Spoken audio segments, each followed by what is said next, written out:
Hello everyone friends, ये कहानी है एक ऐसी लड़की की जिसे हर जगह पे बुली किया जाता था, लेकिन इसकी लाइफ एकदम से चेंज हो जाती है जब इसकी बॉडी चेंज हो जाती है एक ऐसे लड़के के साथ जो कि ताइक्वांडो का चैंपियन है। कहानी की शुरुआत में हम देखते हैं मू शांग शांग को, जिसका ना ही कोई फ्रेंड्स है, ना ही सपने एंड ना ही अच्छा बैकग्राउंड, लेकिन ये पढ़ाई में काफ़ी ज़्यादा अच्छी है। सबसे पहले एग्ज़ाम देने में इसकी नज़रें जांग हे से टकराई थी कि एक लड़की जिसका जांग हे के ऊपर बहुत बड़े वाला क्रश है, ये इसे बुली करने के लिए इसे वॉशरूम में ही बंद कर देती है। यहाँ से एक लड़का जा रहा होता है जो कि मुंह की हेल्प कर देता है, लेकिन इस लड़के की शर्ट का बटन यहीं पर ही गिर जाता है, जो कि मुंह उठा लेती है।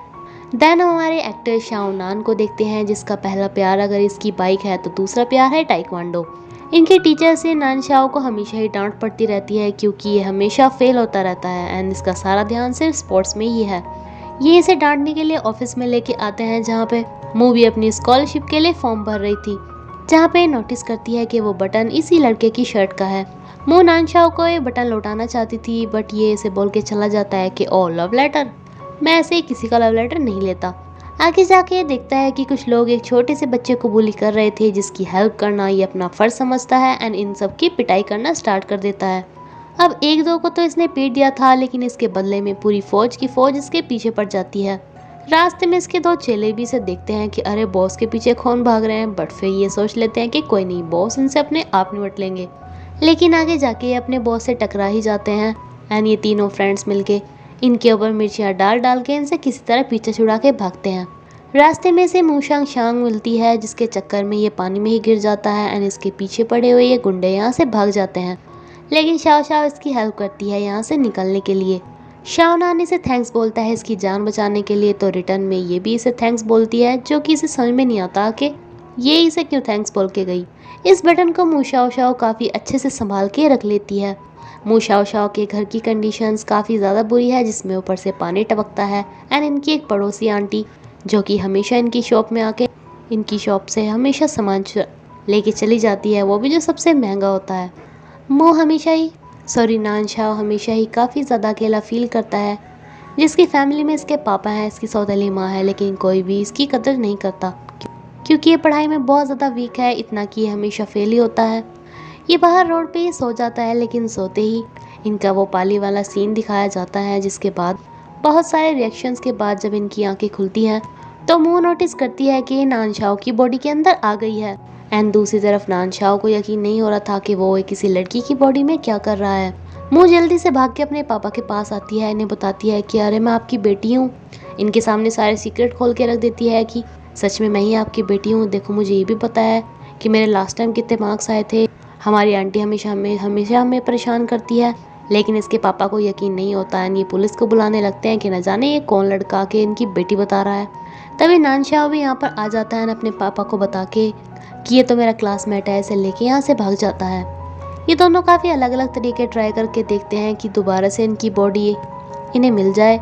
कभी एक दूसरे को चाटा मारते हैं, तो कभी एक बिजली के खंभे के पास जाते हैं कि इलेक्ट्रिक शॉर्ट लेने के लिए, बट दैन सोचते हैं कि ये ज़्यादा हो जाएगा, इसलिए शॉप पे आके दोबारा से छोटा सा करंट लगवाते हैं। तभी नान शाओ इसके करीब आने लगता है क्योंकि इसने देखा हुआ था कि मूवीज़ में अगर किस करते हैं तो बॉडीज़ दोबारा से चेंज हो जाती है, लेकिन इस बात पे बेचारी मुँह रोने लगती है कि नहीं नहीं तुम ऐसा कुछ नहीं कर सकते। ये दोनों ही पानी में जम करके सोचते हैं कि शायद काम बन जाए, लेकिन कोई बात नहीं बन पाती।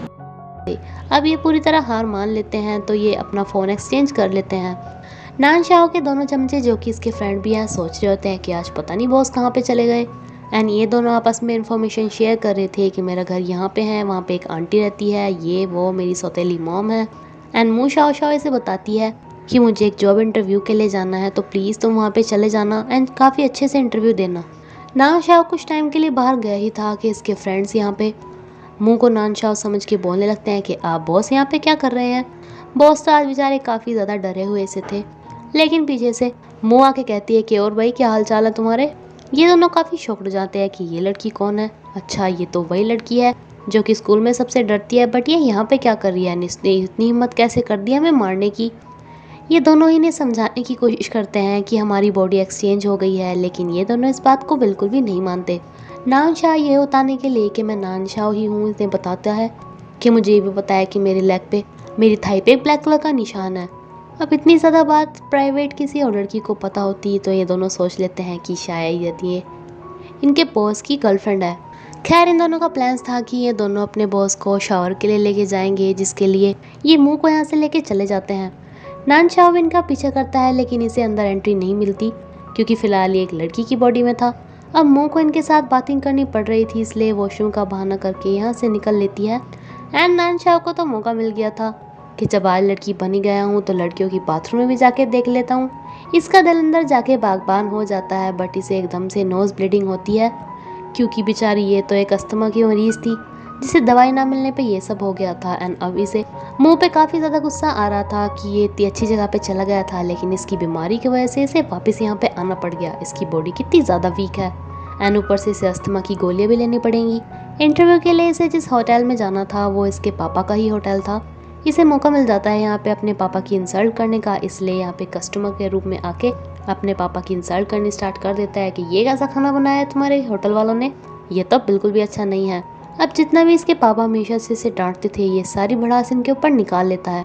यहाँ से निकलने पे इसे याद आता है कि इसे तो यहाँ पे इंटरव्यू देने के लिए आया था। मूशाओ से पूछती है कि इंटरव्यू कैसा गया तो ये बताता है कि सॉरी इंटरव्यू वालों ने मुझे पसंद नहीं किया। अब वो नानशाओ की बॉडी में थी तो इसे नानशाओ के घर जाना पड़ता है एंड नानशाओ मुंह की बॉडी में था तो इसे मुंह के घर जाना पड़ता है, जहाँ पे ये आंटी इनकी शॉप पे आई हुई थी एंड फालतू में सामान उठा के लेके जा रही थी। मुंह ने इसे पहले ही बता दिया था कि इनके घर एक ऐसी आंटी है उससे तुम्हें हमेशा अवॉइड करना है, लेकिन ये तो इसे आके पकड़ लेती है कि तुम्हें जो भी कुछ खरीदना है खरीदो, मुझसे कोई फ़र्क नहीं, बट कम से कम पैसे देकर जाओ। मूशाओ शाओ के पापा ये सब देखकर हैरान हो जाते हैं। इन आंटी से भी सॉरी बोलते हैं अपनी बेटी की तरफ से एंड इन्हें और 2-4 सामान एक्स्ट्रा पकड़ा देते हैं। मूशाओ शाओ जब देखती है कि इसे इस घर में इतनी ज़्यादा बड़ी बाथरूम मिली है तो ये तो बहुत ज़्यादा खुश हो जाती है, लेकिन इसे अपने कपड़े उतारते टाइम याद आता है कि जब ये नानशाओ की बॉडी देख पा रही है तो अगर नानशाओ बाथिंग करेगा तो वो भी तो इसकी बॉडी देखेगा। इसीलिए इस पे मैसेज करती है कि तुम नहाने के लिए मत जाना, लेकिन इसे आगे से जवाब मिलता है कि तुम्हारी बॉडी इतनी अच्छी नहीं है जो मुझे सिड्यूस कर लेगी। मो को भी मौका मिल जाता है एंड ये सोचती है कि क्यों ना इसकी हॉट सी बॉडी देखी जाए, जिसे देखकर ये काफ़ी ज़्यादा खुश हो जाती है। नानशाओ इस बटन को एक घूर घूर के देख रहा होता है कि ये तो मेरा बटन है, ये इसके साथ क्या कर रही थी। तभी इसे याद आता है कि ये बटन वहाँ पे गिर गया था जहाँ पे इसने एक लड़की की हेल्प करी थी, तो शायद वो वही लड़की है, इसलिए उसने इसे थैंक्स बोला था। ये सर्च करता है कि अगर किसी लड़की ने तुम्हारा इतना सा बटन भी संभाल के रखा है तो इसका मतलब क्या। एनी से आंसर मिलता है कि पक्का उस लड़की का तुम्हारे ऊपर बड़े वाला क्रश होगा। ये नहाने के लिए जाता है एंड शौक हो जाता है कि इतनी छोटी सी बाथरूम एंड ऊपर से इसकी मोम आके से कहती है कि चलो चलो जल्दी अंदर चलो, पानी बचाने के लिए हम दोनों एक साथ नहाएंगे। बट ये इन्हें बोल देता है कि नहीं नहीं, अब मैं बड़ी हो गई हूँ, अब मैं तुम्हारे साथ नहीं नहा सकती। बाद में इसकी मोम इसके लिए दवाई लेके आती है बट एकदम से नहीं चल रहा। कहता है कि ये क्या बात है, आपको कमरे में नो करके आना चाहिए ना। इसकी मॉम को ये सारी बातें काफ़ी अजीब लग रही थी कि उनकी बेटी ऐसे कैसे हो गई, बट इसके हस्बैंड इन्हें समझाते हैं कि अब वो बड़ी हो गई है, शायद ऐसे चेंजेस नॉर्मल होगी। अगले दिन मूशाओ शाओ देखती है कि जब इसे अपनी ड्रेस पहननी थी तो इसके पास इतने सारे ऑप्शन होते हैं जहाँ पे ये अपना 1 घंटे तक मेकअप करती है, अपनी अच्छे से यूनिफॉर्म पहनती है एंड दूसरी तरफ ये काफ़ी कूल तरीके से अपने आप को तैयार कर तो रहा था, लेकिन जब बाल बनाने का टाइम आता है तो इससे बाल नहीं बनाए जाते। मूशाओ शाओ देखती है कि इनकी रसोई में एक भी खाने की चीज़ नहीं है, इसलिए अपने आप ही ब्रेकफास्ट बनाने लगती है। साथ में इससे कुछ सामान भी टूट जाता है एंड ये सब देख कर कि आज इनके बेटे ने खुद खाना बनाया है, इसकी सौतेली मॉम भी शॉक्ड हो जाती हैं। बस में से वही गुंडे मिलते हैं, लेकिन इसे नानशाओ ने पहले एडवाइस दी थी कि अगर वो मिले तो सिर्फ उन्हें घूरती रहना। ये बिल्कुल ऐसे ही करते हैं, ये डर के मारे इस बस से उतर के भाग जाते हैं। आज नानशाओ आता है फुल यूनिफॉर्म में, जिसे देख के इसके टीचर जो कि इसे हमेशा डांटते थे ये शौक रह जाते हैं कि आज इसे क्या हुआ। एंड मूशाओ शाओ आती है बाइक पे बैठ के, जिसे देखकर ये बुरी लड़की सोच रही होती है कि बाइक तो बिल्कुल ऐसी है जैसी नानशाओ बैठ के आता है, लेकिन इसके ऊपर कौन बैठा था। बेचारी मूशाओ शाओ काफ़ी अच्छे से यहाँ पे बन के आई ही थी कि ये देखती है कि नानशाओ यहाँ पे अपने बाल काट कर आ गया है, क्योंकि इसे बाल अच्छे से कॉम नहीं हो रहे थे। एंड इसी के साथ ये एपिसोड ये खत्म होता है। फ्रेंड्स प्लीज़ मुझे कमेंट करके बताना कि मुझे सीरीज़ आगे एक्सप्लेन करनी है या नहीं, एंड अगर आपको मेरी वीडियो अच्छी लगी हो तो प्लीज़ लाइक करेगा। Thank you.